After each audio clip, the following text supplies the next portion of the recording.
அன்புக்குரியவர்களே, மீண்டுமாக இந்த வெள்ளிக்கிழமை மாலை ஆராதனையிலே உங்களை சந்திப்பதிலே மிகவும் மகிழ்ச்சி அடைகிறேன். இந்த அருமையான நாளிலும் கூட நம்மளுடைய ஆலயத்தில் வந்து கர்த்தருடைய செய்தியை கேட்க வந்திருக்கிற உங்களையும், முகநூல் வழியாக கர்த்தருடைய செய்தியை கேட்டுக்கொண்டிருக்கிற உங்களையும் இயேசு கிறிஸ்துவின் இனிதான நாமத்தினாலே வாழ்த்தி வரவேற்கிறேன். நாம் இருந்த வண்ணமாகவே நம்முடைய தலைகளை தாழ்த்தி ஜெபம் செய்வோம்.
எங்கள் தாயும் தந்தையுமாம் தெய்வமே, இந்த நாளிலும் கூட சூரியன் உதித்த நேரம் மட்டும் இம்மட்டும் நீர் எங்களை கண்ணின்மணி போல காத்து வழிநடத்தி வந்தமைக்காக உமக்கு நாங்கள் நன்றிகளையும் ஸ்தோத்திரங்களையும் ஏறெடுக்கிறோம். எத்தனையோ மக்களுக்கு இல்லாத ஒரு கிருபையும் ஸ்லாக்கியத்தையும் நீர் எங்களுடைய வாழ்விலை கிருபையாய் தந்து இந்த நேரத்திலும் நாங்கள் உம்முடைய பிரசன்னத்தை உணர்வதற்காக நாங்கள் ஆவலாய் அமர்ந்து கொண்டு இருக்கிறோம். இந்த ஆராதனை தொடக்கம் முதல் இறுதி வரை உமது பிரசன்னம், உமது கிருபை, உமது கரம் எங்களுடனே இருந்து எங்களை வழிநடத்த வேண்டுமாய் செபிக்கிறோம். இந்த ஆராதனையில் நாங்கள் பாடுகின்ற பாடல்கள், வாசிக்கின்ற உம்முடைய திருவசனங்கள், தியானிக்கின்ற உம்முடைய வார்த்தைகள் ஒவ்வொன்றும் உம்முடைய சமூகத்தில் ஏற்புடையதாய் இருப்பதாக. ஆமென். மாலை ஆராதனைக்கு ஆரம்பமாக நாம் யாவரும் எழுந்து நின்று நம்முடைய பாமாலைகளிலே 9வது பாடலை பாடுவோம். பாமாலை எண் 9. பூலோகத்தாரே யாவரும் கர்த்தாவில் களி கூறுங்கள், ஆனந்தத்தோடு ஸ்தோத்திரம் செலுத்தி பாட வாருங்கள் என்கின்ற பாமாலை எண் 9.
யாவரும் நின்று கொண்டிருக்க நாம் கடவுளை தொழுவோம். கடவுள் ஆவியாயிருக்கிறார். அவரை தொழுது கொள்ளுகிற நாம் ஆவியோடும் உண்மையோடும் அவரை தொழுது கொள்ள வேண்டும். நம்முடைய பிதாவாகிய கடவுளாகும் கர்த்தராகிய இயேசு கிறிஸ்துவினாலும் உங்களுக்கு கிருபையும் சமாதானமும் உண்டாவதாக. இது கர்த்தர் உண்டு பண்ணின நாள், இதிலே களி கூர்ந்து மகிழ கடவுள். சூரியன் உதிக்கும் திசை தொடங்கி அது அஸ்துமிக்கும் திசை மட்டும் கர்த்தருடைய நாமம் துதிக்கப்படுவதாக. கடவுள் ஒளியாயிருக்கிறார், அவரில் இருள் இல்லை. அவர் ஒளியாயிருக்கிறது போல நாமும் ஒளியிலே நடந்தால் ஒருவரோடே ஒருவர் ஐக்கியப்பட்டிருப்போம். அவருடைய குமாரனாகிய இயேசு கிறிஸ்துவின் இரத்தம் சகல பாவங்களையும் நீக்கி நம்மை சுத்திகரிக்கும். ஆண்டவரே, எங்கள் உதடுகளை திறந்தருளும், அப்பொழுது எங்கள் வாய் உம்முடைய புகழை அறிவிக்கும். பிதாவுக்கும் குமாரனுக்கும் பரிசுத்த ஆவிக்கும் மகிமை உண்டாவதாக. ஆதியிலும் எப்பொழுதும் எப்பொழுதும் மகிமை உண்டாவதாக. ஆமென். நாம் திரியேக கடவுளை போற்றுவோம். எங்கள் தந்தையாம் கடவுளே, உமது வல்லமையினாலும் ஞானத்தினாலும் எல்லாவற்றையும் படைத்து உமது குமாரனை எங்கள் இரட்சகராக தரும்படி உலகத்தில் அன்பு கூர்ந்தீரே, உம்மை போற்றுகிறோம். குமாரனாம் கடவுளே, பாவத்தை தவிர்த்து எல்லாவற்றிலும் எங்களைப் போல் மனிதனாகி எங்கள் பாவங்களுக்காக ஒப்பு கொடுக்கப்பட்டு எங்கள் நீதிக்காக உயிர்ப்பித்தவரே, உம்மை போற்றுகிறோம்.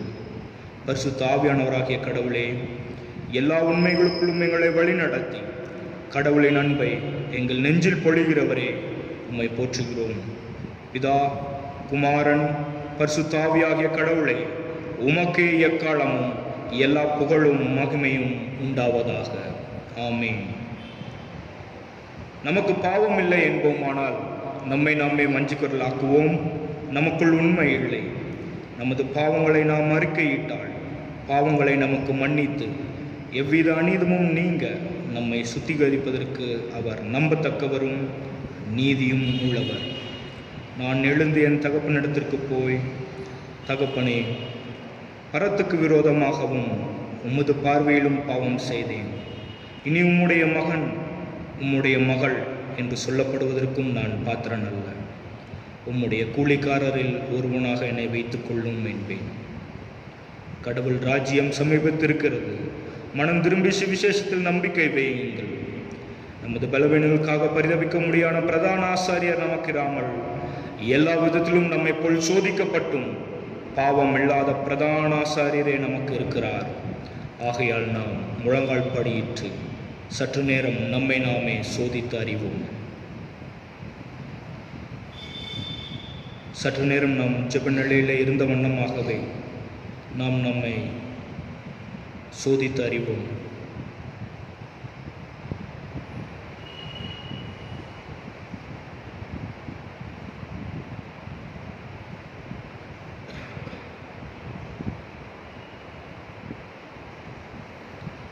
சர்வ வல்லமையுள்ள கடவுளிடத்தில் நாம் நமது பாவங்களை தாழ்மையோடு அறிக்கையிடுவோம்.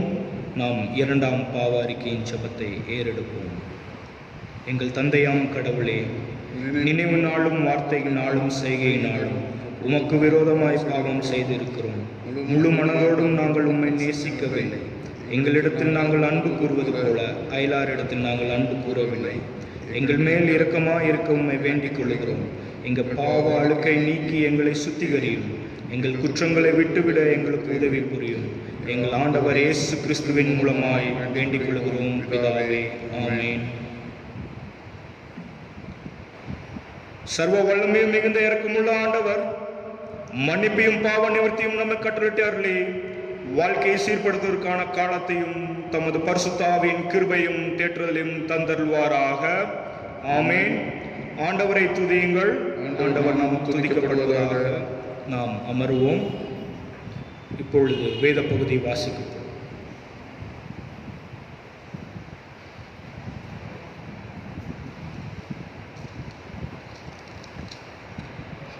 வாசிக்கும்படியாக தெரிந்து கொள்ளப்பட்ட வேத பாடம் ரோமருக்கு எழுதின நிருபம் 4வது அதிகாரம் வசனங்கள் 17 தொடங்கி 25 முடிய. ரோமர் 4வது அதிகாரம் வசனங்கள் 17 தொடங்கி 25 முடிய. அநேக ஜாதிகளுக்கு உன்னை தகப்பனாக ஏற்படுத்தினேன் என்று எழுதியிருக்கிறபடி அவன் தான் விசுவாசித்த வருவாய் மரித்தோரை உயிர்ப்பித்து இல்லாதவைகளை இருக்கிறவர்கள் போல் அழைக்கிறவருமாயிருக்கிற தேவனுக்கு முன்பாக நாம் எல்லோரும் தகப்பனானான். உன் சன்னதி இவ்வளவாய் இருக்கும் என்று சொல்லப்பட்டபடியே தான் அநேக ஜாதிகளுக்கு தகப்பனாவதை நம்புகிறதற்கு ஏதுமில்லாதிருந்தும் அதை நம்பிக்கையோடு விசுவாசித்தான். அவன் விசுவாசத்திலே பலவீனமாய் இருக்கவில்லை. அவன் ஏறக்குறைய 100 வயது உள்ளவனாயிருக்கும்போது தன் சரீரம் செத்துப்போனதையும் சாராளுடைய கர்ப்பம் செத்துப்போனதையும் எண்ணாதிருந்தான்.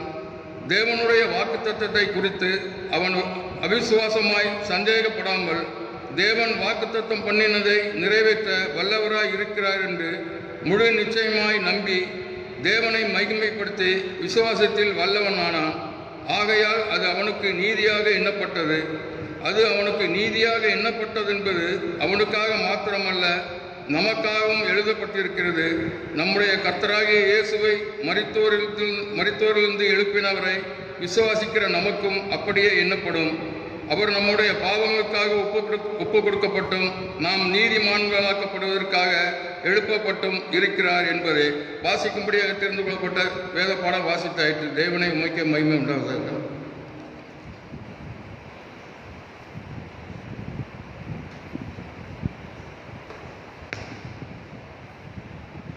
நாம் யாவரும் எழுந்து நின்று நம்மளுடைய விசுவாசத்தை அப்போஸ்தலர் விசுவாச பிரமாணம் மூலமாக நாம் அறிக்கையிடுவோம்.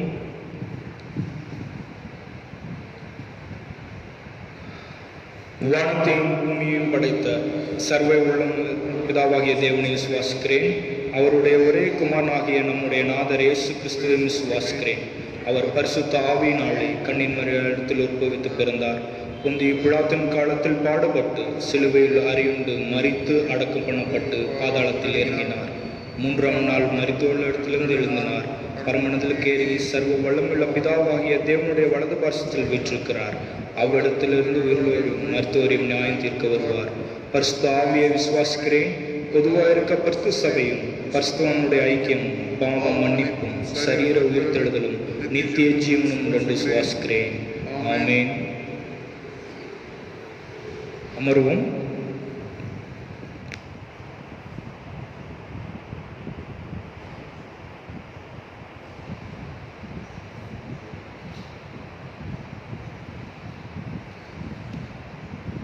நாம் தலைகளை தாழ்த்தி கர்த்தரை நோக்கி பார்ப்போம்.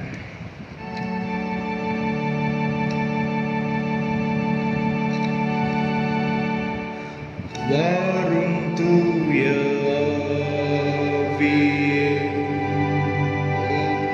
உம் பிரசன்னத்தை வாஞ்சிக்கிறோம். வல்லமையால் என்னை நிரப்பி நீராளுகை செய்யும். வாரும் தூய ஆவியே, உம் பிரசன்னத்தை வாஞ்சிக்கிறோம். உம் வல்லமையால் என்னை நிலைத்து நீராளுகை செய்யும். ஜீவ தண்ணீர் நீரே, தாகம் தீர்க்கும் ஊற்றே, ஆலோசனை கர்த்தரே, ஆளுகை செய்யும். வாரும் தூய ஆவியே, உம் பிரசன்னத்தை வாஞ்சிக்கிறோம்.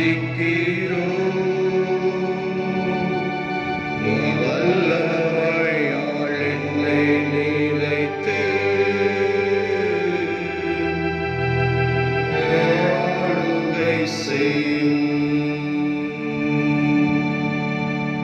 ஆம் சுவாமி, நீர் வாரும். பரத்திலிருந்து நீர் இறங்கி எங்கள் மத்தியில் அசைவாட வேண்டுமாய் செபிக்கிறோம். உம்முடைய பிரசன்னத்தினால் நீர் எங்களை ஆளுகை செய்ய வேண்டுமாய் செபிக்கிறோம். உம்முடைய பரிசுத்த ஆவியின் தேற்றுதலை நாங்கள் உணர்ந்தவர்களாய் நாங்கள் செல்ல ஆசையோடு ஆவலாய் அது பாதத்திலே அமர்ந்திருக்கிறோம். நீர் எங்களை ஆளுகை செய்யும். உம்முடைய திருவசனத்தினால் நீர் எங்களை ஆளுகை செய்ய வேண்டுமாய் செபிக்கிறோம். பேசுகின்ற அடியானை மறைத்து உமது நாமம் மகிமைப்பட வேண்டுமாய் இரட்சகரும் மீட்பருமாகிய இயேசு கிறிஸ்துவின் வழியாய் வேண்டிக் கொள்கிறோம் பிதாவே, ஆமென். அமர்வோம். அன்புக்குரியவர்களே, மீண்டுமாக இந்த வெள்ளிக்கிழமை மாலை ஆராதனையிலே உங்களை சந்திப்பதில் மகிழ்ச்சி அடைகிறேன். நாம் இப்பொழுது இருக்கின்ற ஒரு காலம் ஒரு கடுமையான ஒரு காலம். இந்த கொரோனா தொற்று, பொருளாதார வீழ்ச்சிகள், குடும்ப சூழ்நிலைகள், வியாபாரம் இல்லை, சம்பாத்தியம் இல்லை, சோர்வுகள் என்று பலவிதமான இக்கட்டுகளுக்காக நாம் கடந்து சென்று கொண்டிருக்கிறோம். 6-7 மாதங்களாக வியாபாரங்கள் சரியாக நடக்கவில்லை. தொழில்கள் எல்லாம் நல்ல முறையிலே சென்று கொண்டிருந்தது. ஆனால் மார்ச் மாதத்திற்கு பின்பாக நம்முடைய வருமானங்கள் நம்மளுடைய வாழ்வுக்கு போதியதாக இல்லை. குடும்ப சூழ்நிலைகள், சரீரத்தில் இருக்கின்ற சோர்வுகள், என்னுடைய மகன் என்னுடைய மகளுக்கு நான் எப்படி திருமணம் செய்வேன், என்னுடைய மகன் அல்லது என்னுடைய மருமகளுக்கு ஒரு குழந்தை எப்பொழுது வரும், நான் எப்பொழுது இந்த கடன் தொல்லையிலிருந்து மீள்வேன், எப்பொழுது நான் சுதந்திரமாக இந்த மாஸ்க் இல்லாமல் நான் சுவாசிப்பேன் என்கின்ற பலவிதமான ஒரு கடினமான நேரம். அப்படிப்பட்டதான அந்த நேரத்துக்குள்ளாக நாம் கடந்து செல்லுகிறோம். கடந்து செல்லுகின்ற பொழுது சில நேரங்களிலே நாம் விசுவாசம் அற்றவர்களாய் காணப்படுகிறோம். சந்தர்ப்ப சூழ்நிலைகள், நம்மளுடைய வாழ்க்கையில் நடைபெறுகின்ற சம்பவங்கள், இன்று பலவிதமான காரணங்கள் எல்லாம் நம்மளுடைய விசுவாச ஓட்டத்திலே ஒரு படி பின்தங்கி இழுக்கின்றது, பின்னாக நம்மை இழுக்கின்றது. சற்று நேரம் நாம் விசுவாசத்தை மறந்தவர்களாக கூட நாம் இருக்கின்றோம். இப்படிப்பட்ட நம்முடைய விசுவாசம் சற்று சோர்வாக காணப்படுகின்ற நேரத்தில் நாம் தியானிக்க இருக்கின்ற பகுதிதான் அருமையான பவுல் அடிகளார் ரோமாபுரிக்கு எழுதின நிருபம் 4ஆம் அதிகாரம் வசனங்கள் 17 - 25 வரை நாம் வாசிக்க கேட்டோம். அதிலே நாம் பார்த்தோமானால் பவுல் அடிகளார் விசுவாசத்தின் தந்தையாகிய ஆபிரகாமை பற்றி சாட்சியாக கூறுகிறார்.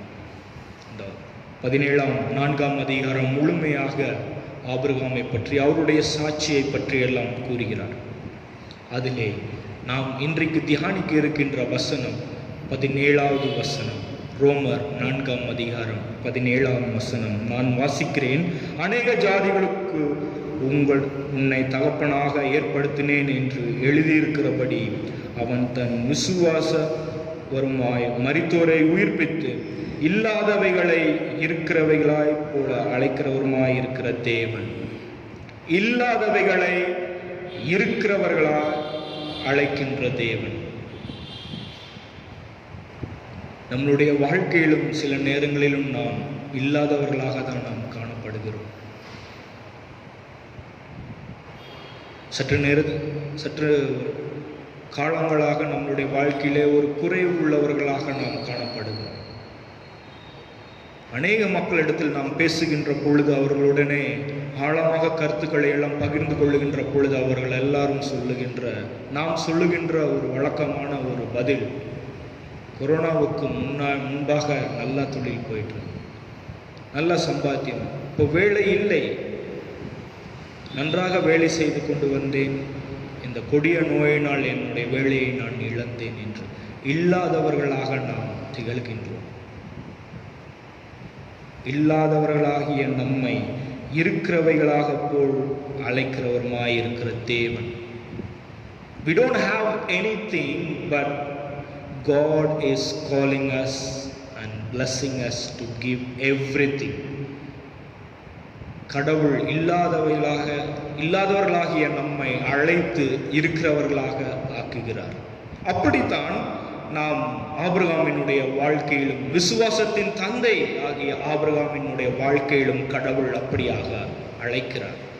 நாம் இன்னும் தெளிவாக பார்க்க வேண்டும் என்றால் எபிரேயரின் புஸ்தகம் 11ஆம் அதிகாரம் 1வது வசனத்தை நாம் எடுத்து பார்த்தோம் என்றால், எபிரேயர் 11ஆம் அதிகாரம் 1வது வசனம், விசுவாசம் என்பது நம்பப்படுகிறவர்களின் உறுதியும் காணப்படாதவர்களின் நிச்சயமாய் இருக்கிறது என்று. விசுவாசம் என்பது காணப்படாதவர்களின் நிச்சயமாய் இருக்கிறது. கடவுள் நமக்கு கிருபையாக 2002ஆம் ஆண்டு ஜனவரி மாதம் 1ஆம் தேதி நாம் ஆலயத்திலே வந்து கடவுளுக்கு நன்றிகளையும் ஸ்தோத்திரங்களையும் செலுத்தி கடவுளுடைய திருவசனத்தை கேட்டு அவருடைய பிரசனத்தை உணர்ந்தவர்களாகிய நாம் இந்த உலகத்திற்குள்ளே சென்றோம். கடவுள் நமக்கென்று கொடுத்த அந்த வாக்குத்தத்தம், நம் அனைவருக்கும் கடவுள் ஒரு வாக்குத்தத்தம் நம்மளுடைய ஜெபத்தின் மூலமாக நமக்கு கொடுத்திருப்பார். அந்த வாக்குத்தத்தத்தை நாம் எண்ணி பார்க்கின்ற பொழுது we see it will not happen right now. இந்த காலகட்டத்திலே அந்த கடவுள் எனக்கு கொடுத்த அந்த வாக்குத்தத்தம் நிறைவேறுமா என்கின்ற பலவிதமான கேள்விகள் நம் மத்தியிலே, நம்முடைய மனதிலே ஏற்படும். ஆனால் விசுவாசம் என்பது காணப்படாதவர்களின் நிச்சயமாய் இருக்கிறது. There is no way but God will lead you. God will show you a way. வழிகள் இல்லாத நிலைமையில் கடவுள் நமக்கு வழியை ஏற்படுத்தி தர வல்லவராய் இருக்கிறார். நாம் செய்ய வேண்டியது ஒன்றே ஒன்றுதான். அதுதான் கடவுள் மீது விசுவாசம் வைத்தவர்களாக நாம் நிற்க வேண்டும். ஆதியாகமத்தின் புஸ்தகத்தில் எடுத்து பார்த்தோம் என்றால், ஆபேல் கடவுள் மேல் வைத்திருந்த விசுவாசத்தின் நிமித்தமாக கடவுளுக்காக நல்ல பலியை செலுத்தினான். ஆதியாகமம் புஸ்தகத்திலே நாம் எடுத்து பார்த்தோம் என்றால், நோவாவும் கடவுள் மீது வைத்த விசுவாசத்தின்படி பேழையை கட்டினான். There is no chance of getting rain there. மழை பெறுவதற்கு எந்த ஒரு சூழ்நிலையுமே இல்லாத ஒரு நேரத்தில் கடவுள் சொன்னதை கீழ்ப்படிந்து விசுவாசித்தவனாக பேழையை நோவா கட்டினான். நோவாவை கடவுள் காப்பாற்றினார். இப்படி நம்முடைய வேதாகமத்திலே எடுத்து பார்த்தோம் என்றால், விசுவாசிகள் நிறைய கடவுள் மீது விசுவாசம் வைத்தவர்களாக இருந்து கடவுளை பின்பற்றி அவருடைய ஆசீர்வாதத்தை பெற்றிருக்கிறார். ஏனோக்கு கூட வேதத்தில் நாம் பார்த்தோம் என்றால், விசுவாசத்தின் மூலமாக அவன் மரணத்தை காணாதபடி எடுத்துக்கொள்ளப்பட்டான் என்று வேதாகமத்தில் போட்டிருக்கு. நான் வாசிக்கிறேன் எபிரேயரின் புஸ்தகம் 11ஆம் அதிகாரம் 5வது வசனம், விசுவாசத்தினாலே ஏனோக்கு மரணத்தை காணாதபடிக்கு எடுத்துக்கொள்ளப்பட்டான். விசுவாசத்தினால் அவன் மரணம் பார்க்கவில்லை. 6வது வசனத்திலே நாம் எடுத்து பார்த்தோம் என்றால், தேவனுக்கு விசுவாசம் இல்லாமல் தேவனிடத்தில் பிரியமாயிருப்பது கூடாத காரியம். We the Christians, we should have our faith and belief towards our God. விசுவாசம் நம்மில் சில நேரங்களில் குறைவுபட்டாலும் நாம் நம்மை உற்சாகப்படுத்திக் கொள்ளவும், நாம் நம்மை மீண்டும் நம்முடைய ஓட்டத்திற்கு தயார்படுத்திக் கொள்வதற்கும் புதிதாக்கப்பட வேண்டும். நம்மளுடைய விசுவாசத்தில் புதிதாக்கப்பட கடவுள் நமக்கு கிருபை செய்வார். ஆபிரகாமின் வாழ்க்கையிலும் கூட பார்த்தோம் என்றால், ஆபிரகாமை கடவுள் அழைக்கிறார். ஆதியாகமம் புஸ்தகம் 12ஆம் அதிகாரம் 1வது வசனத்திலே பார்த்தோம் என்றால், கர்த்தர் ஆபிரகாமை நோக்கி, நீ உன் தேசத்தையும் உன் இனத்தையும் உன் தகப்பனுடைய வீட்டையும் விட்டு புறப்பட்டு நான் உனக்கு காண்பிக்கும் தேசத்துக்கு போ. நான் உன்னை பெரிய ஜாதியாக்கி உன்னை ஆசீர்வதித்து உன் பேரை பெருமைப்படுத்துவேன். நீ ஆசீர்வாதமாய் இருப்பாய். உன்னை ஆசீர்வதிக்கிறவர்களை ஆசீர்வதிப்பேன், உன்னை சபிக்கிறவர்களை சபிப்பேன். பூமியில் உள்ள வம்சங்கள் எல்லாம் உனக்குள் ஆசீர்வதிக்கப்படும் என்றார். கர்த்தர் ஆபிரகாமுக்கு சொன்னபடியே அவன் புறப்பட்டு போனான். அவன் தன்னுடைய தேசத்திலே, தன்னுடைய இல்லத்திலே, தன்னுடைய இன மக்களிடத்திலே சுதந்திரமாக செல்கின்றான். அப்பொழுது கர்த்தர் அவனை அழைக்கிறார். நீ எல்லாவற்றையும் விட்டு நான் உனக்கு சுதந்திரமாக தருகின்ற தேசத்திற்கு நீ செல் என்று சொல்லுகிறார். அந்த வார்த்தைக்கு கீழ்ப்படிந்தவனாக ஆபிரகாம் செய்கின்றார். விசுவாசத்தின் நிமித்தமாக ஆபிரகாம் அந்த கர்த்தருடைய வார்த்தைக்கு கீழ்ப்படுகிறார். எங்களுடைய வாழ்க்கையிலும் குறிப்பாக நாங்கள் நிறைய கல்லூரியில் படிக்கின்ற பொழுது, 4 ஆண்டுகள் படிக்கின்ற பொழுது ஒவ்வொரு ஆண்டும் எங்களுக்கு இன்டென்சிவ் ஃபீல்டு ஒர்க் என்று ஒரு ஃபீல்டு ஒர்க் செஷன், அதாவது வருடத்துக்கு 1 மாதம் நாங்கள் எங்களுடைய கல்லூரி, எங்களுடைய இல்லத்தை எல்லாம் விட்டு இந்திய தேசத்திலே அவர்கள் எங்களுடைய கல்லூரி ஏதாவது ஒரு கிராமத்திலோ அல்லது ஏதோ ஒரு மூலை முடுக்கிலோ எங்களை அனுப்புவார்கள். அப்பொழுது நாங்கள் அங்கே சென்று அங்கே இருக்கின்ற அந்த மக்களிடத்தில் மொழி தெரியாது, பாஷை தெரியாது, உணவுகள் பழக்கமில்லை, எங்கு செல்லுகிறோம் என்கின்ற எந்த ஒரு சூழ்நிலையுமே, எந்த ஒரு அறிகுறியுமே இல்லாமல் நாங்கள் இருப்போம். அவர்கள் எங்களை ஜார்க்கண்ட், சத்தீஸ்கர், டெல்லி என்று பல இடங்கள் அல்லது கேரளா ஏதோ ஒரு மாநிலத்திற்கு சென்று அங்கே இருக்கின்ற ஒரு சூழ்நிலைக்குள்ளாக செல்வோம். அப்பொழுது நாங்கள் சென்று அங்கே இருக்கின்ற மக்களுடைய உணர்வுகளையும் அவர்களுடைய பழக்க வழக்கங்களையும் அவர்களுடைய பக்தி வைராக்கியத்தையும் நாங்கள் கற்றுக்கொண்டு வந்து நாங்கள் கல்லூரியிலே அதை ஒரு அசைன்மெண்டாக சமைப்போம். அப்படி செய்கின்ற பொழுது நாங்கள் சில நேரங்களில் 1ஆம் ஆண்டில் எல்லாம் இருக்கின்ற பொழுது எங்களை வேறு ஒரு மாநிலத்திற்கு சென்று அனுப்புவார்கள். உதாரணத்துக்கு நாம் தமிழ்நாட்டிலிருந்து வந்தோம் என்றால் நம்மை சத்தீஸ்கர் அல்லது நார்த் இந்தியாவில் செல்வோம். அங்கே மொழி தெரியாது, நமக்கு உணவு பழக்கங்கள் அல்ல. அப்பொழுது இருக்கின்ற பொழுது நாம் எப்படி செல்ல முடியும் என்கின்ற பொழுது கடவுள் நம்மை அழைத்தார், நம்மை வழிநடத்துவார் என்கின்ற அவர் மீது விசுவாசம் வைத்தவர்களாக நாம் செல்வோம். ஆயர்களுடைய வாழ்க்கையிலும் ஒவ்வொரு ஆண்டுகளும் கடவுள் எங்கே அழைக்கிறாரோ இதோ அடையேன் செல்லுகிறேன் என்று சொல்லி ஆயர்கள், மிஷனரிமார், ஊழியக்காரர்கள் கர்த்தர் சொல்லுகின்ற இடத்திற்கு கடவுள் மீது வைத்த விசுவாசத்தை நம்பி அவர்கள் செல்கிறார். அப்படியும் அதே போல இங்கே ஆபிரகாம் கடவுள் தனக்கு சொன்னபடி கடவுள் மீது விசுவாசத்தை வைத்து அவன் செல்லுகிறான். செல்லுகின்ற பொழுது கடவுள் இப்படியாக அவனுக்கு வாக்குத்தத்தை கொடுத்திருக்கிறார்.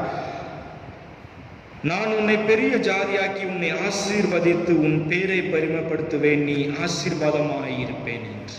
ஆனால் அப்படி ஆசீர்வாதமாயிருக்கின்ற பொழுது கடவுள் அவனை உயர்த்துகின்ற பொழுது அவனுக்கென்று ஒரு குழந்தை இல்லாத ஒரு நிலைமையிலே ஆபிரகாமும் சாராளும் இருக்கிறார். இதைத்தான் நாம் வாசிக்க கேட்ட ரோமரின் புஸ்தகம் 4ஆம் அதிகாரம் 17வது வசனத்திலே பார்த்தோம் என்றால், இல்லாதவைகளை இருக்கிறவைகளாக்குகின்ற தேவன், இல்லாதவைகளை இருக்கிறவைகளாக்கின்ற தேவன். ஆபிரகாமும் சாராளுக்கும், ஆபிரகாமுக்கு 100 வயதாகிவிட்டது, சாராளுக்கு 90 வயது. வேதத்திலே பார்த்தோம் என்றால் ஆதியாகமம் புஸ்தகம் 21ஆம் அதிகாரம் 14ஆம் வசனத்திலிருந்து 17ஆம் வசனம் வரை நாம் வாசித்து பார்த்தோம் என்றால் அப்பொழுது தெரியும். ஆதியாகமம் புஸ்தகம் 21ஆம் அதிகாரம் வசனங்கள் 14லிருந்து 17 வரை பார்த்தோம் என்றால், நான் வாசிக்கிறேன். அவர்கள் ஆபிரகாமும் சாராளும் வயது சென்றவர்களாக இருப்பார்கள். சாராள் ஸ்திரீகளுக்குள்ளே உண்டான அந்த வழிபாடுகள் எல்லாம் நின்று நான் இனி எப்படி குழந்தையை பெறுவேன் என்று தங்களுக்குள்ளே ஒரு கேள்வி. ஆனால் அழைத்த தேவன் உண்மை உள்ள தேவன். அழைத்த கடவுள் உன்னை ஆசீர்வதிக்கவே ஆசீர்வதித்து உன்னை பெருகவே பெருக பண்ணுவேன் என்று சொன்ன கடவுள் மீது அவர்கள் விசுவாசம் வைத்தார்கள். இல்லாத ஒரு நிலைமையிலும் கூட ஆபிரகாம் கடவுள் மீது விசுவாசம் வைத்தான்.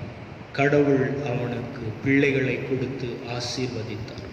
இன்றைக்கு நம்மளுடைய சூழ்நிலையிலும் நம்மளுடைய வாழ்விலும் கூட சில நேரங்களில் நாம் இது எப்படி சாத்தியம், 2002ஆம் ஆண்டு ஜனவரி மாதம் 1ஆம் தேதி, கடவுளே, நீர் எனக்கு இப்படிப்பட்ட ஒரு வாக்குத்தத்தத்தை உம்முடைய வார்த்தையினாலே கொடுத்தீரே, ஆனால் இன்றைக்கு இருக்கின்ற சூழ்நிலையில் அது நடக்குமா? இது சாத்தியமா? இது என்னுடைய வாழ்விலே நடக்குமா? நான் என்னுடைய இல்லத்தை கட்டி முடிப்பேனா? என்னிடத்தில் பணம் இல்லை, நான் எப்படி என்னுடைய இல்லத்தை நான் கட்டி முடிப்பேன்? வியாபாரம் தோல்விகள், கண்ணீரோடு இன்றைக்கு நாம் நின்று கொண்டிருப்போம். ஆனால் அழைத்த தேவன் உண்மை உள்ள தேவன். நமக்கு வாக்குத்தத்தத்தை கொடுத்த கடவுள் நம்முடைய வாக்குத்தத்தத்தை நிறைவேற்ற வல்லவராயிருக்கிறார். நாம் செய்ய வேண்டியது ஒன்றே ஒன்றுதான், அவர் மீது விசுவாசம் வைப்பது. ஆபிரகாம் தன்னுடைய சூழ்நிலையிலே, தன்னுடைய வாழ்க்கையிலே, there is no chance of getting a birth at the age of 190. 100 வயதிலும் 90 வயதிலும் குழந்தை பெறுவது ஒரு சாத்தியமே அல்லாத ஒரு சூழ்நிலை. அப்படி சாத்தியமே அல்லாத ஒரு சூழ்நிலையிலே கடவுள் அற்புதத்தை ஆபிரகாம் சாராளுடைய வாழ்க்கையிலே தந்தார். இன்றைக்கு கடவுள் நம்மளுடைய வாழ்விலும் சாத்தியம் அல்ல என்று நாம் எண்ணின காரியங்கள் பல உண்டு. அப்படி சாத்தியம் இல்லாத காரியத்தை எல்லாம் கடவுள் சாத்தியமாக்க வல்லவராயிருக்கிறார். நாம் ஆபிரகாமை போல விசுவாசம் உள்ளவர்களாய் நாம் இருக்கிறோம். இல்லை என்றால் பரவாயில்லை, இன்னும் நேரம் இருக்கின்றது. நாம் கடவுளிடத்தில் விசுவாசம் உள்ளவர்களாக, நாம் நம்மிடத்தில் இல்லாதவைகளை எண்ணி கவலைப்படாமல், இல்லாதவைகளை குறித்து நாம் கடவுளிடத்தில் விசுவாசம் வைப்போம். கடவுளே, நான் 18 ஆண்டுகளாக இந்த ஒரு காரியத்திற்காக நான் உம்மிடத்தில் கண்ணீரோடு ஒவ்வொரு நாளும் நான் ஜெபம் செய்கிறேன். இது என்னுடைய வாழ்விலே இல்லை, ஆனால் நான் உங்கள் மீது விசுவாசம் வைத்து ஒவ்வொரு நாளும் அனுதினமும் நான் கண்ணீரோடு செபிக்கிறேன். எனக்கு பிரியமானவர்களே, கண்ணீரோடு செபிக்கிறவர்கள் கம்பீரமாய் இருப்பார்கள் என்று வேத வசனம் கூறுகிறது. இல்லாதவர்கள் தான் நாம் கடவுள் நம்மை இருக்கிறவர்களாக்க வல்லவராயிருக்கிறார். இருக்கிறவர்களாக்க கடவுள் நம்மை அழைக்கிறார். நாம் செய்ய வேண்டியது, ஆபிரகாம் எப்படி விசுவாசித்தானோ அதே போல நாமும் விசுவாசிக்க வேண்டும். இரண்டாவதாக நாம் பார்த்து கொள்ளலாம், முழுமையாக நாம் நம்மை வெறுமையாக்க வேண்டும்.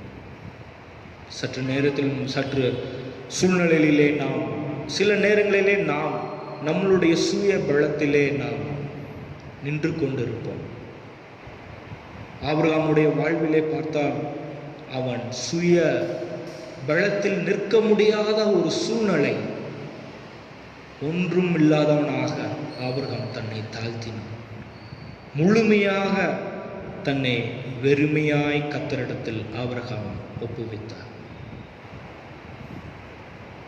யோவான் 2ஆம் அதிகாரத்தை நாம் எடுத்து பார்த்தோம் என்றால், அங்கேயும் கானாவூர் கல்யாணத்திலும் கூட திராட்சரசம் குறைவுபட்ட பொழுது இயேசுவுடைய தாயார் வந்து இயேசுவின் இடத்தில் சொல்வார்கள், திராட்சரசம் குறைவாயிருக்கிறது என்று. அதற்கு இயேசு சொல்லுவார், ஸ்திரீயே, என் வேளை இன்னும் வரவில்லை என்று.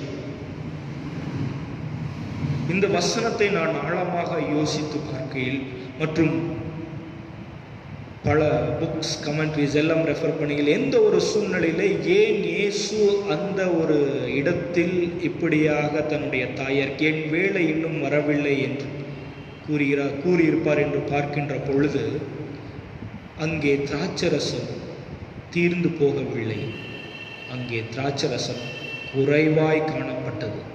ஆனால் ஆண்டவராகிய இயேசு கிறிஸ்து அது தீர்ந்து போன பின்பாக மீண்டும் அதை அவர் கொடுத்தார். ஏனென்றால் ஆண்டவராகிய இயேசு கிறிஸ்து அங்கே அந்த கானாவூர் கல்யாணத்திலே இருக்கின்ற பொழுது, திராட்சரசம் குறைவாக காணுகின்ற பொழுது, இஃப் தேர் இஸ் சம்திங் குறைவாக இருந்தது என்றால் அதை இயேசு கிறிஸ்து அற்புதம் செய்து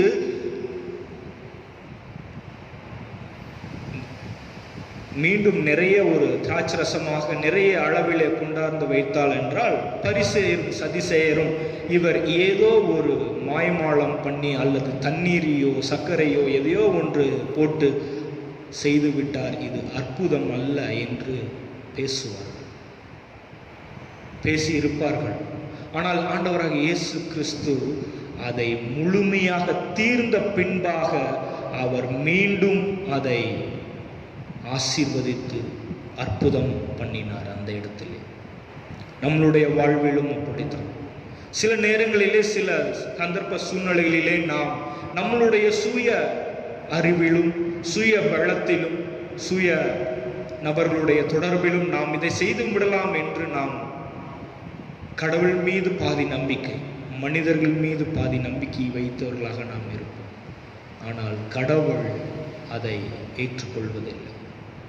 கடவுள் முழுமையாக அவரிடத்தில் நாம் ஒப்புவிக்க விரும்புகிறார். எப்படி ஆபிரகாம் சாராளுடைய வாழ்க்கையிலே there is a no chance of getting a child, குழந்தை பெறுவதற்கு வாய்ப்பில்லை, வாய்ப்பில்லாத ஒரு சூழ்நிலையில கடவுள் கொடுத்தார். அவ்வண்ணமாக நாமும் நம்மை முழுமையாக நம்மை தாழ்த்தி, முழுமையாக நம்மை வெறுமையாக்கி கடவுளுடைய கரத்தில் நாம் ஒப்படைத்தோம் என்றால் கடவுள் நம்மை ஆசீர்வதிக்க வல்லவராயிருக்கிறார். நாம் முதலாவது பார்த்தோம் விசுவாசம். கடவுளிடத்தில் நாம் எப்படிப்பட்ட ஒரு விசுவாசத்தை வைக்க வேண்டும் என்று.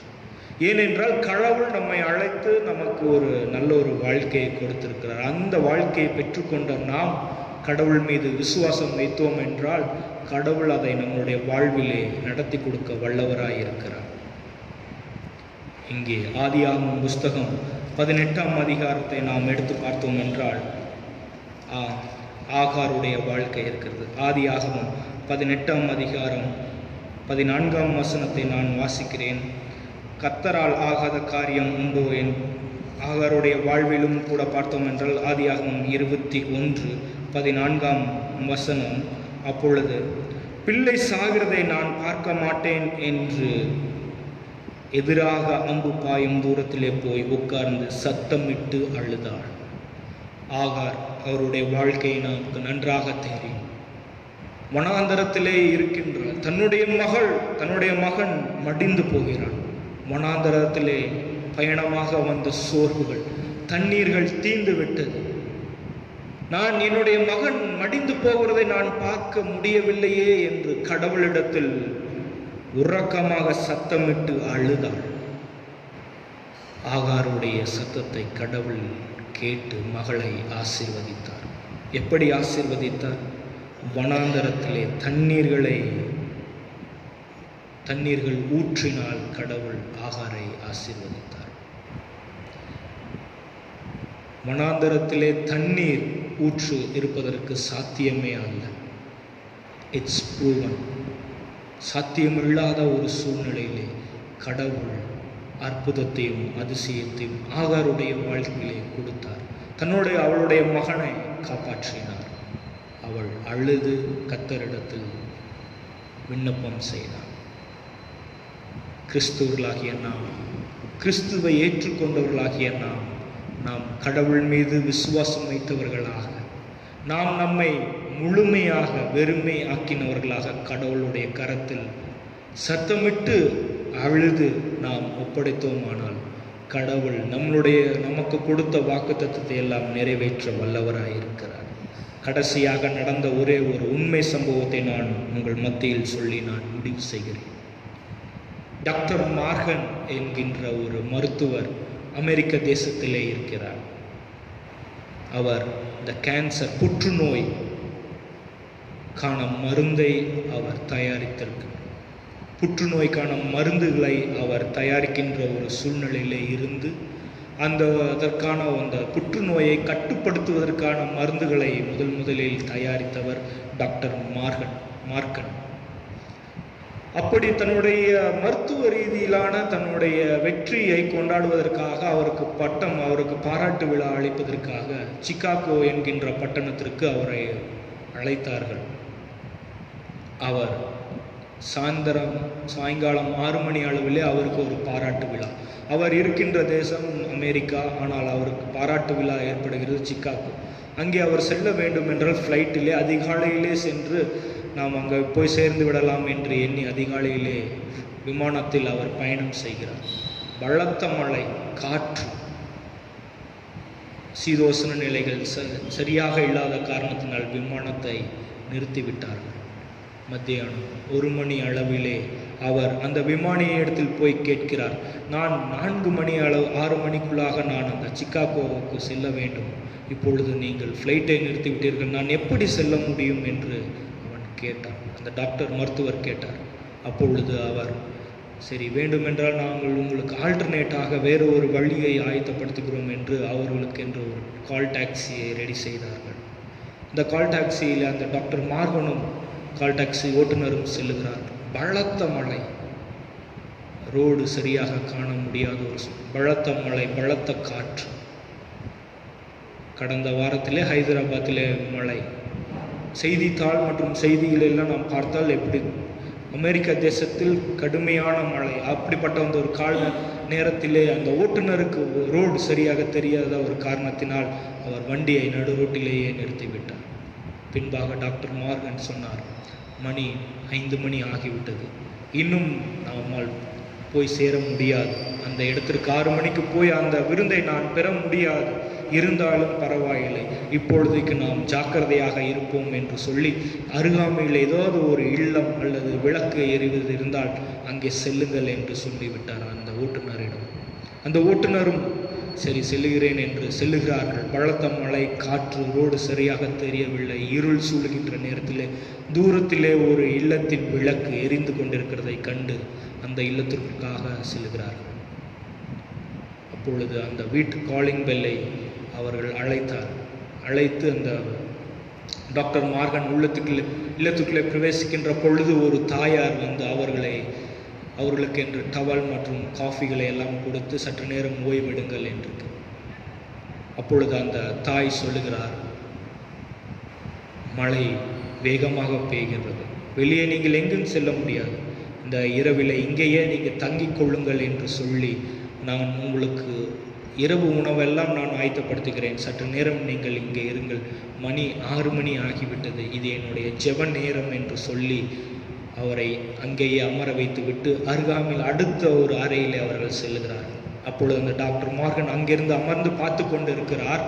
அந்த அறையிலே ஒரு கட்டலிலே ஒரு மகன் நோய்வாதிப்பட்டு படுத்து கொண்டிருக்கிறான். நோய் உடையவனாக மகன் படுத்து கொண்டிருக்கிறான்.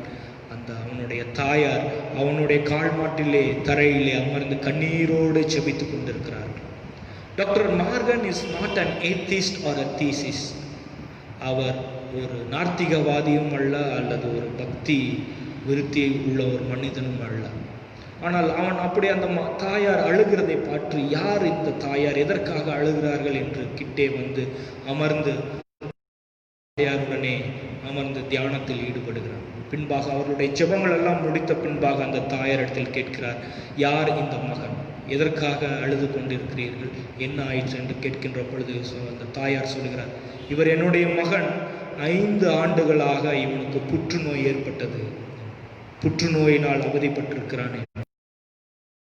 மார்கன் கேட்கிறார், ஏன் இவனை மருத்துவரிடத்தில் செல்லலாம் அல்லவா, கொண்டு செல்லலாம் அல்லவா என்று கேட்கிறார். அப்பொழுது அந்த தாயார் சொல்கிறார், இல்லை, நான் இங்கே எல்லா விதம் பார்த்து விட்டேன், எந்த ஒரு மருத்துவமே இதுக்கு பதில் அளிக்கவில்லை. இதற்கான பதில் அமெரிக்க தேசத்திலே டாக்டர் மார்கன் ஏதோ ஒரு மருத்துவர் இருக்கிறார், அவர்தான் இந்த புற்றுநோய்க்கான மருந்தை எல்லாம் கொடுக்கிறார் என்று, அவரிடத்தில் போனால் சுகம் பெற்றுக்கொள்ளலாம். ஆனால் அவரிடத்தில் செல்வதற்கு எனக்கு பணமும் இல்லை, வாய்ப்பும் இல்லை, மனிதர்களுடைய உதவியும் இல்லை என்று நான் கடந்த 5 வருடங்களாக கண்ணீரோடு என்னுடைய மகனை கடவுளிடத்தில் நான் ஜெபம் செய்து கடவுளுடைய கரத்தில் ஒப்படைத்து விட்டேன். கடவுள் இன்றைக்காவது என்னுடைய ஜெபத்தை கேட்டு என்னுடைய மகனுக்கு ஒரு சுகத்தை கொடுப்பார் என்கின்ற விசுவாசத்துடனே நான் இருக்கிறேன் என்று சொன்னார். அதை கேட்ட அந்த டாக்டர் மார்கன், நீங்கள் ஒன்றும் கவலைப்பட வேண்டாம், நான் தான் அந்த மருத்துவர் டாக்டர் மார்கன் என்று சொல்லி அவர்களையும் அந்த மகனையும் தன்னுடைய மருத்துவமனைக்கு ஃப்ளைட்களை புக் செய்து பின்பாக 3 மாதங்கள் அவர்களுடைய மருத்துவமனையில் இருந்து அவர்களுக்கு சுகத்தை எல்லாம் பெற்றுக்கொள்ள உதவி செய்தார். இது உண்மை சம்பவம், செய்தித்தாளிலே வந்து நாம் விசுவாசம், கடவுள் நம்மளுடைய வாக்குத்தத்தத்தை எல்லாம் நிறைவேற்றுகிறார், நம்மளுடைய எல்லா சூழ்நிலையிலிருந்தும் விடுதலை பண்ணுவார் என்று நாம் வேதத்தில் அது இருக்கின்ற வேதத்தில் தான் இருக்கிறது என்று நாம் தப்பாக எண்ணிவிட வேண்டும். இன்றைக்கும் இது நடந்து 6 மாதங்களுக்குள்ளாக தான் ஆயிற்று. இன்றைக்கும் கடவுள் யாரோ ஒருவர் மூலமாக, நம்மளுடைய விசுவாசத்தின் மூலமாக நம்மை ஆசீர்வதித்து கொண்டே இருக்கிறார். நம்மை ஆசீர்வதிக்கவும் நம்மை பலப்படுத்தவும் கடவுள் கிருபை செய்வார். நாம் செய்ய வேண்டியது நம்மை நாம் தாழ்த்தி அவருடைய விசுவாசத்தை நம்மளுடைய இறுதி வரை நாம் பற்றி கொண்டவர்களாக இருந்தோமானால், கடவுள் பாதை தெரியாத ஒரு ஆட்டை போல இருந்தாலும் கடவுள் நமக்கென்று ஒரு பாதையை ஏற்படுத்தி தர வல்லவராய் இருக்கிறார். நாம் கண்களை மூடி ஜெபம் செய்வோம்.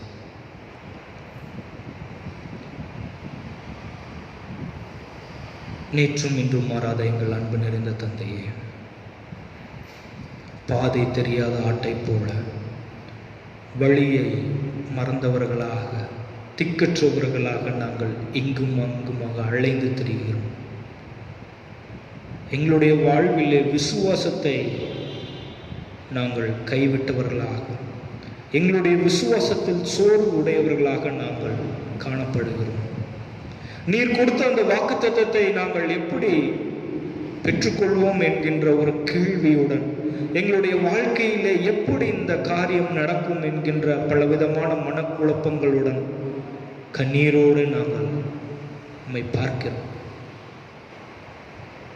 ஆபிரகாம் சாராளுடைய விசுவாசம், ஆகார் உறக்க சத்தமிட்டு உம்மிடத்தில் அழுததன் விளைவாக வனாந்தரத்திலிருந்து நீரை ஏற்படுத்தி கொடுத்தீர். நாங்களும் உறக்க சத்தமாய் எங்களுடைய கண்ணீர்கள், எங்களுடைய கவலைகள், எங்களுடைய வேதனைகளை எல்லாம் உறக்க சத்தமாய் உம்முடைய பிரசன்னத்தில் நாங்கள் கதறுகிறோம். எங்களுடைய கதறுகள் எல்லாம் கேளும். உம்மீது இருக்கின்ற விசுவாசத்தை கொண்டு நீர் எங்களுடைய கடினமான நேரங்களிலிருந்து எங்களுக்கு விடுதலை தருவீர் என்கின்ற விசுவாசத்துடனே நாங்கள் அமர்ந்து கொண்டிருக்கிறோம். எங்களுடைய வாக்குத்தத்தங்களை எல்லாம் நீர் நிறைவேற்றி தர வேண்டுமாய் ஜெபிக்கிறோம். விசுவாசத்தில் நாங்கள் மீண்டும் பலப்பட்டவர்களாய் வாழ கிருபை செய்ய வேண்டுமாய் இயேசு கிறிஸ்து வழியாய் வேண்டிக் கொள்கிறோம் எங்கள் நல்ல பிதாவே, ஆமென்.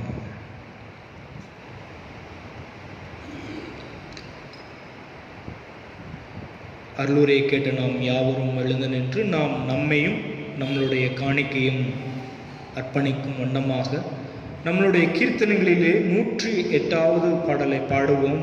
கீர்த்தனையின் 108வது கீர்த்தனை. அப்பொழுது நாம் நம்மையும் நம்மளுடைய காணிக்கையும் கடவுள்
ஜெபம் செய்வோம்.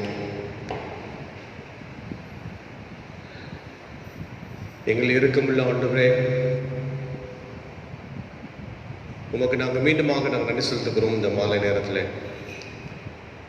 பல நிலைகள் எல்லாம் நாங்கள் கடந்து வரவும், இந்த சூழ்நிலைக்குள்ளாகவே நாங்கள் வாழக்கூடிய பல நிலைகளை எல்லாம் எங்களுக்கு நீர் தந்ததுக்காக நாங்கள் ஜெபிக்கிறோம். இருந்த பொழுதும் ஆண்டவரே, பல பாடுகள், கஷ்டங்கள், பலவீனங்கள், சோர்வுகள், இழப்புகள், சந்தர்ப்ப சூழ்நிலை மீதமாக இன்றைக்கும் நாங்கள் எழுந்திருக்க முடியாத ஒரு சூழ்நிலை நாங்கள் இருந்திருக்கிறோம். இருந்தாலும் ஆண்டவரே, பல தளர்வுகள், பல மாற்றங்கள் நடைபெற்று கொண்டிருந்தாலும் கூட இன்னும் ஒரு முழுமையான சுதந்திரத்தையும் விடுதலையும் நாங்கள் பெற முடியாதவர்களாக இருக்கிறோம். இந்த சூழ்நிலையிலையும் பலவீனமாக, சுகவீனமாக, மருத்துவமனையிலையும் இல்லங்களிலேயும் இருந்து சிகிச்சை பெற்று வருகிற உம்முடைய குடும்பத்தாருக்காக, உம்முடைய மக்களுக்காக, பிள்ளைகளுக்காக நான் ஜெபிக்கிறோம். எல்லாருக்கும் வேண்டிய ஜீவனையும் சுகத்தையும் பலத்தையும் கொடுத்து ஆண்டவரை கிருபையாக நீர் அவர்களை தேய்ச்சி பலப்படுத்தி பல நிலையிலெல்லாம் அவர்களும் தாண்டி வந்து ஆண்டவரை உம்முடைய நாமத்திற்காக சாட்சியாய் வாழவும் எழுந்து நடக்கவும் ஆண்டவரை கிருபை செய்ய வேண்டுமான ஜெபிக்கிறோம். எங்களுக்காக ஜெபித்துக் கொள்ளுங்கள். எங்களுடைய குடும்பத்திற்காக ஜெபிங்கள் என்று கேட்டுக்கொண்டிருக்கிற ஒவ்வொரு குடும்பத்தாரையும் உடைய கருத்தில் கொடுக்கும் கர்த்தர் ஒரு ஆஸ்பரியம். குறிப்பாக இந்த காலங்களிலேயும் நாங்கள் கவனத்தோடு கூட நாங்கள் வாழக்கூடிய சூழ்நிலை கர்த்தர் கொடுத்திருக்கிறேன். இருந்தாலும் அவைகளுக்கு மேலாக நீர் எங்கள் வாழ்க்கையை பொறுப்படுத்திக் கொண்டமைக்காய் நன்றி பாராட்டுகிறோம்.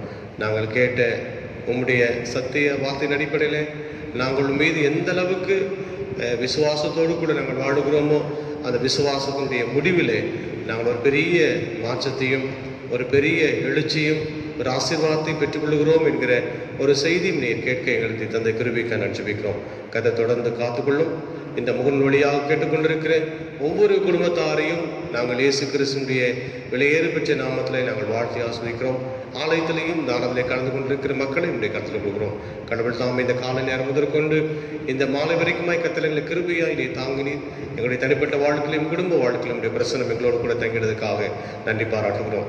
உமது கருத்திலே வாங்கி நாம் உமக்கு படைத்திருக்கிற இந்த காணிக்கை கத்தரை ஏற்றுக்கொண்டு ஆசீர்வாதத்தில் இதாமே அங்கீகரிப்பீராக. இரவு நேரத்தை நல்ல நேரமாக எங்களுக்கு மாற்றித்தாரும். நீ தருகிற பெரிய பலத்தோடும் கிருபியோடும் ஒரு நாளை நாங்கள் கண்டு நன்றி செலுத்தி எங்களுடைய பணிகளை தொடர ஆண்டவர்களுக்கு அருள் பாராட்டுவீராக. இயேசு கிறிஸ்து மூலமாய் வேண்டிக் கொள்கிறோம் நல்ல பிதாவே, ஆமேன். நம்முடைய ஆண்டவராக இயேசு கிறிஸ்துடைய கிருபையும் பிதாவாகிய கடவுளுடைய அன்பும் பரிசுத்தாவியருடைய ஐக்கியம் சந்தோஷம் சமாதானம் நம் அனைவரோடும் இன்றும் என்றும் சதா காலமும் நீடித்து நிலைத்திருப்பதாக.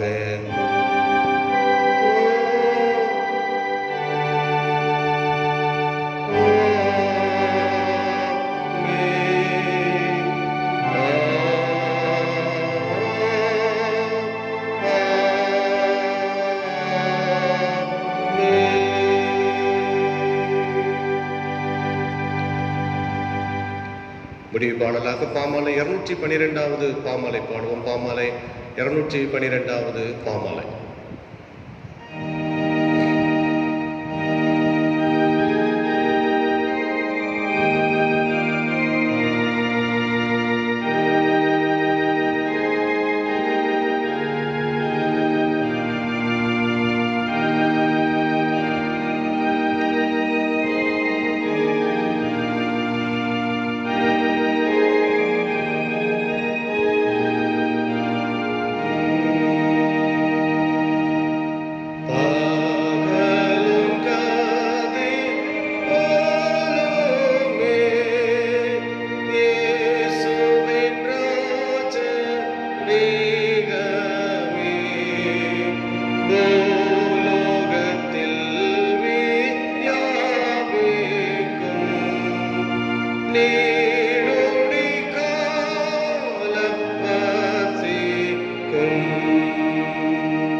கர்த்தர் உங்களோடு இருப்பாராக, உமது ஆவியோடு இருப்பாராக. சமாதானத்துடனே புறப்பட்டு செல்லுங்கள். கர்த்தருடைய நாமத்தினாலே ஆமென்.